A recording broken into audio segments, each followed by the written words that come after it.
Hati-hati, Gubernur, hati-hati, Maluku Utara hati-hati. Hati-hati dengan main-main.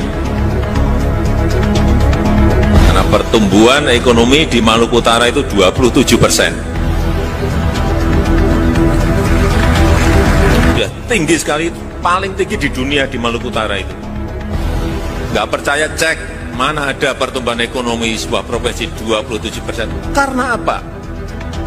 Tak sesuai fakta, warga Maluku bantah ucapan Jokowi viral. Lompatan itu karena apa? Karena hilirisasi. Di situ ada industri smelter yang nanti ini akan tumbuh lagi kalau smelter di sana tambah industri yang turunan-turunan dari nikel itu semua bisa dikerjakan di Maluku Utara. Sebab itu saya titip hati-hati. Pertumbuhan ekonomi Maluku Utara mencapai 27% pada kuartal II-2022, tertinggi di antara provinsi lainnya. Namun, menurut Gubernur Maluku Utara Abdul Ghani Kasuba mengatakan, pertumbuhan ekonomi tersebut tidak berpengaruh kepada masyarakat Malut. Hal ini disampaikan, ditujukan kepada Menteri Keuangan Sri Mulyani Indrawati. Ibu Menteri, menjadi viral Maluku Utara, itu 27% pertumbuhan ekonomi. Katanya kita hati-hati. Saya berpikir, kalau kita hati-hati, akan sulit menjaga pertumbuhan ekonomi, katanya dalam Rapat Kerja Nasional Pengelolaan Dana Lingkungan Hidup tahun 2022 di Gedung AA Maramis, Kemenko Perekonomian, Rabu, tanggal 21 Desember tahun 2022. Maluku Utara yang menjadi terbesar di Indonesia, tidak dirasakan langsung dampaknya oleh masyarakat sekitar.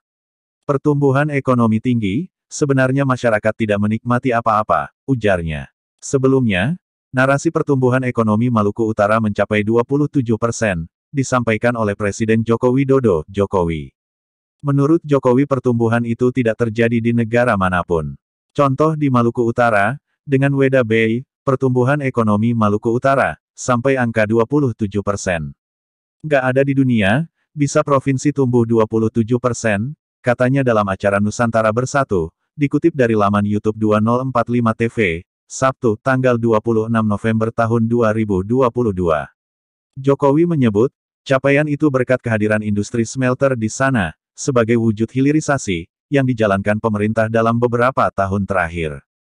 Lompatan itu karena apa? Karena hilirisasi. Di situ ada industri smelter yang nanti ini akan tumbuh lagi kalau smelter di sana tambah. Menteri Keuangan, Sri Mulyani Indrawati, menjawab keluhan Gubernur Maluku Utara, Abdul Ghani Kasuba, soal pertumbuhan ekonomi 2,7% tidak dirasakan masyarakat.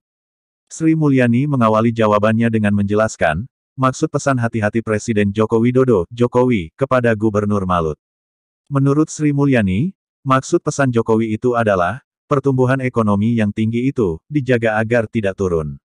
Untuk Pak Gubernur Maluku Utara, untuk pertumbuhan 27%, waktu Bapak Presiden bicara hati-hati itu, sebetulnya jangan sampai turun lagi, bukannya sampai tidak meningkat, jelas Sri Mulyani di Rapat Kerja Nasional Pengelolaan Dana Lingkungan Hidup tahun 2022 di Gedung AA Maramis, Kemenko Perekonomian, Rabu, tanggal 21 Desember tahun 2022.